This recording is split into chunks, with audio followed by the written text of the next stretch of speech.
तो जेका मुंहिंजी ईमानदारी राय आहे, तजुर्बो बि आहे। छो त मां पलीअ साहिब सां सॼी उमिरि गुज़ारी ऐं साईं सां तव्हां ॿुधाए चुकियुसि मां त मुंहिंजो हिकिड़ो तालुक़ु हो, उहो मूंखे बचन वांगुरु पाईंदो हो। मां उनजे सूबत में घर में अॼु बि सन जे घर में मूंखे उहा ई प्यारु मिलंदो आहे जेको साईं ज़माने में मिलंदो हो। पोइ में बि शनासे आहे मूंखे उन एतिराम आहे। हाणे ॾिसो जेको तव्हांजो पहिरियों सुवालु हो त हिकिड़ी ॻाल्हि त जेको इख़्तिलाफ़ु आहे ॿिनि रिवायतुनि जे विच में, हिक हद ताईं त उहो फितरी आहे, छाकाणि त ॿ मुख़्तलिफ़ फ़िक्री रिवायतूं आहिनि। हिकिड़ी नेशनलिज़म आहे, ॿियो मार्क्सिज़म आहे। त उन्हनि जे विच में ज़ाहिर आहे हिकिड़ो बुनियादी फ़र्क़ु आहे, बुनियादी तज़ाद बि आहे। त इन करे इहो ठीकु आहे त ॿिन्ही में हिकिड़ो फ़र्क़ु आहे, उहो फ़र्क़ु सम्झ में अचे थो। त साईं जेम्स साहिब बेसिकली नेशनलिस्ट आहे ऐं पलीअ साहिब मार्क्सिस्ट आहे। ॿिन्ही में फ़र्क़ु आहे। पलीअ साहिब जो नुक़्ते नज़र जदलियाती ऐं डायलेक्टिकल आहे, साईं जो वहदत वजूद वारो आहे, सेकुलर ॿई आहे। इहा कॉमन ॻाल्हि आहे। त फ़र्क़ु त मुमकिन आहे, सही ॻाल्हि आहे। हाणे अचो त इहो फ़र्क़ु जेको आहे उहो हिकिड़े एंटागॉनिज़म में, नफ़रत में छो तब्दील थियो, ऐं जंहिं मुंहिंजे मज़मून ते घणे भाङे उहो हिकु गोड़ जिन माण्हुनि कयो त मूंखे इनजी कॾहिं परवाह न हूंदी आहे। माण्हू जे समाज में गोड़ खां परवाह करे त पोइ तो कमु छॾे ॾे। इहो मां तव्हां मूंखे सुञाणो था, मुंहिंजो मिज़ाज न आहे। उहो मां इहो ई लिखियो हुन मज़मून में, इहो ई मां लिखिया, हज़म न पई थिए माण्हुनि खां। अञा समाज अकीदे फाथल आहे, हज़म कीअं थींदो।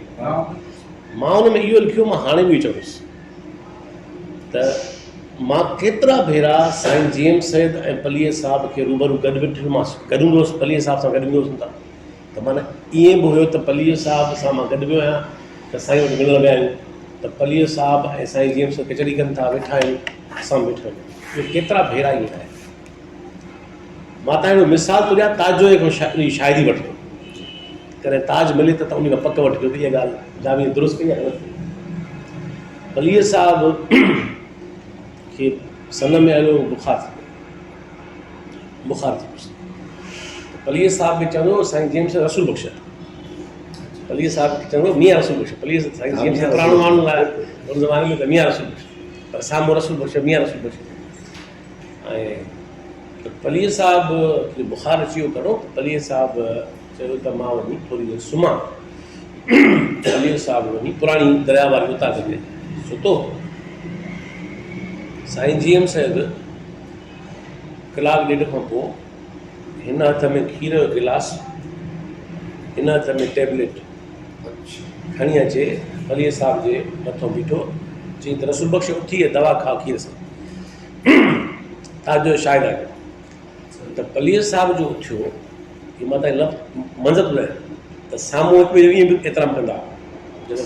हालांकि साईं जेम्स पलीअ साहिब खां 24 साल वॾो,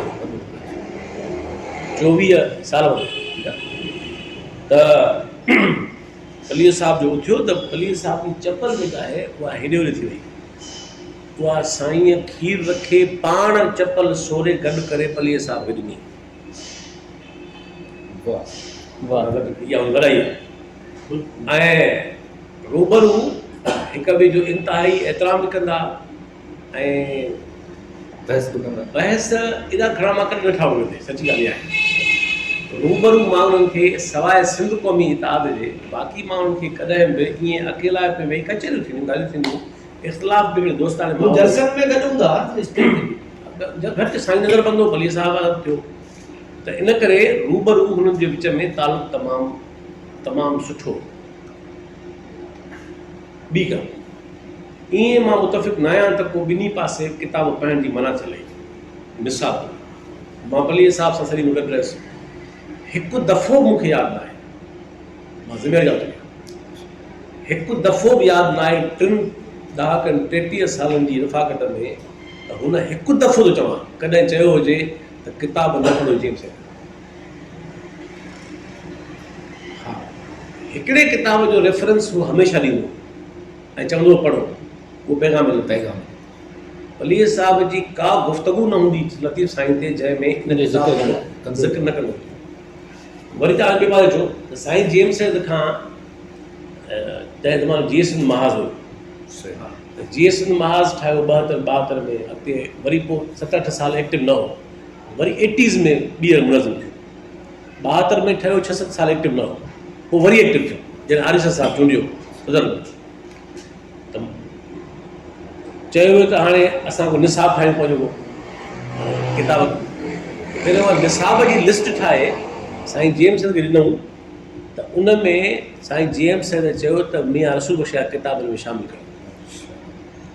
त ईअं न हो त को इहा मां ॿिन्ही, हाणे साईं जेम्स सैद मुंहिंजे साम्हूं कोन चयो जो मां उन जी हा माना, पर इहा मूंखे दोस्तनि ॻाल्हि ॿुधाई त साईं चवंदो हो त हीअ किताब तव्हां शामिलु कयो।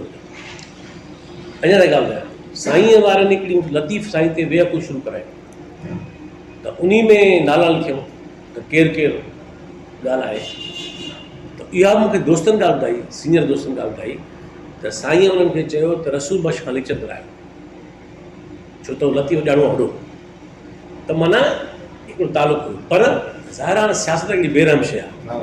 पोइ उन में थियो छा, इहो ई मां लिखियो हो त उन में ॿई असांजा वॾा ज़िम्मेवार पाण, सही, इहो ई मां लिखियो, इहा ई मां लिखी हुई, त वरी पर पुठ ईअं ज़रूरु थींदो हो, मां ॻाल्हि चवां थो, ॻाल्हि कंहिंखे वणे त ठीकु आहे, न वणे त ठीकु आहे, मां ॻाल्हि आहियां।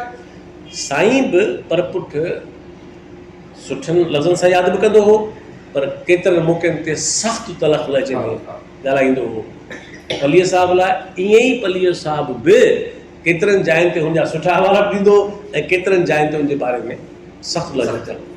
हाणे पोइ ज़ाहिर आहे पोइ लॻे जेके आहिनि उहे ॾिसंदा हुआ जया अॼुकल्ह असां वटि कल्चर आहे मुरीदी जो, मूंखे शुक्र आहे त मां कंहिंजो मुरीद न आहियां, ऐं मां कॾहिं बि कंहिं मुरीद न रहियो आहियां, ऐं मुरीद मां कंहिंजो थी सघां ई नथो, न पलीअ साहिब जो, न एक्स जो, न भाई जो, न जेम्स साईं जो, कंहिंजो बि न जो हिसाब। इन करे असांजो त तरबियत मुंहिंजी न आहे, त इन करे उहो जेको कल्चर जुड़ियो उहो कल्चर दुरुस्त न जुड़ियो, ऐं नतीजे में जेके हेठि कारकुन हुआ उन्हनि में हिकिड़ो नफ़रत जो अंसर अची वियो, अञा ताईं बि प्रिवेल करे थो, इनायत ख़तमु थी वियो, इहो ग़लति थियो, इहो दुरुस्त न थियो। इन इख़्तिलाफ़ खे इख़्तिलाफ़ रहणु खपंदो हो, इन खे एंटागोनिज़म में तब्दील न थियणु खपंदो, माना नफ़रत में तब्दील न खपंदो। तव्हां नोट कयो हूंदो त वरी बि इहो कमु गुज़िरियल 25 सालनि खां मां कंदो रहियो आहियां, त हर ॻाल्हि में ॿिन्ही खे जोड़ींदो आहियां, त जीअं हे नओं नसुल उन्हनि जे खे हिकिड़ी पैराए में ॾिसी सघे। तव्हां नोट कयो हूंदो सिंध में इहो कमु शुरू मां कयो, मुंहिंजे ई मज़मून ऐं तहरीरुनि में हर जाइ ते ज़िक्र हूंदो, गॾु त माण्हुनि खे इहो सेंस बि अचे त फ़र्क़ बि आहिनि, पर हे असांजा आर्किटेक्ट्स आहिनि डिफरेंस इन डाइवर्सिटी। इन ताईं पलीअ साहिब जे सियासी अदब जो जुल्द पहिरियों जेको पलीअ साहिब चयो त तुंहिंजे मुहाग खां सवाइ कोन छपिबो, ऐं उहो तव्हांखे पढ़णु खपे पलीअ साहिब ते मुंहिंजो, उहो मूं मुहाग लिखियो तक़रीबन 35 सुफ़े जो मुहाग आहे 40 जो, त उनजे पहिरें सुफ़े जे ॿिए पैराग्राफ में लिखियलु आहे त सिंध वॾा माण्हू जेके पैदा कया उनमें साईं जेम्स सैद, हैदर बख़्श, पलीअ साहिब, ॿियो साहिब। पलीअ साहिब पढ़ियो, पर पलीअ साहिब मूंखे उन ख़बर ई मां आज़ादु ख़्याल राज माण्हू आहियां, पलीअ साहिब पंहिंजे उन किताब में एतिरो इख़्तिलाफ़ त इहो कल्चर जो मसइलो आहे सियासी जो ग़लति थियो, ऐं ॿिन्ही पासे इहो ज़ाहिर आहे त ॿिए पासे में ऐं हाणे तव्हां अचो जेका ॻाल्हि तव्हां कई, जेका शफ़क़त लिखी, शफ़क़त वारो मां पूरो पढ़ियो न आहे, मां न पढ़ियो, मां सोशल मीडिया जेको आहे मां उहो ई पढ़ियो, पर इन राय सां मुतफ़िक़ मां न आहियां। शहीद अला बख़्श सुमरो, हिकिड़नि माण्हुनि जो ख़्यालु आहे त सिंधी नेशनलिज़म जो बानी शहीद अला बख़्श आहे, जीअं हिन लिखियो आहे, मां हिन में मुतफ़िक़ न आहियां, छाकाणि त शहीद अला बख़्श इहो ज़रूरु आहे त सेक्युलर माण्हू हो, रोशन ख़्याल माण्हू हो, सुठो इंसानु हो, मिडिल क्लास जो माण्हू हो, ऐं शहीद अला बख़्श जी हयाती नंढी थी मारिजी वियो, न त जेकॾहिं हयात हुजे हा त इन माण्हू जी सिंध खे ज़रूरत हुई।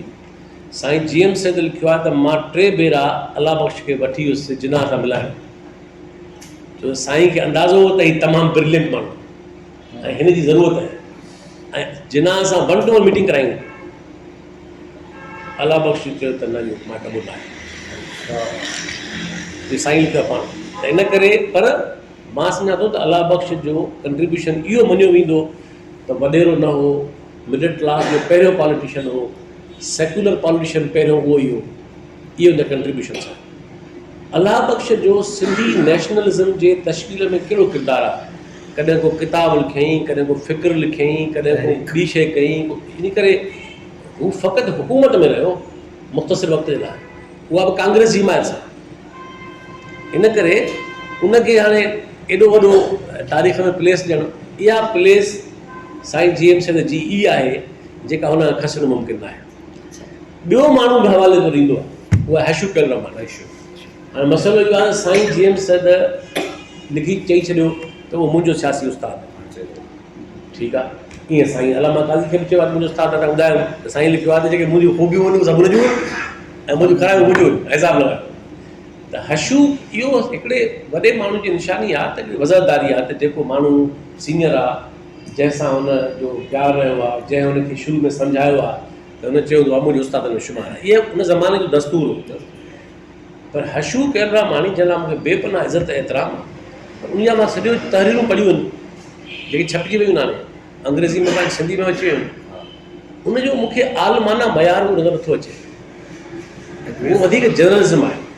त इन करे उहो ज़बरदस्त माण्हू हो, बहितरीनु माण्हू हो, दिलि जो भलो, सिंध जो आशिक़ हो, सेक्युलर माण्हू हो, अधु सूफ़ी, टे एहसास, 30% सूफ़ी हो, 30% कॉमपर्स्ट हो, 30% मार्क्सिस्ट हो। टिनी मां कुझु बि न हो, माना इहे मिक्सअप हो टिनी। ऐं हिकिड़ो भलो माण्हू, पर ऐं उहा अफ़सोस जी ॻाल्हि त उनखे ज़ोरी कढियऊं, बीमार थी वियो, हुते नफ़्सियाती मरीज़ थी वियो, मरी वियो।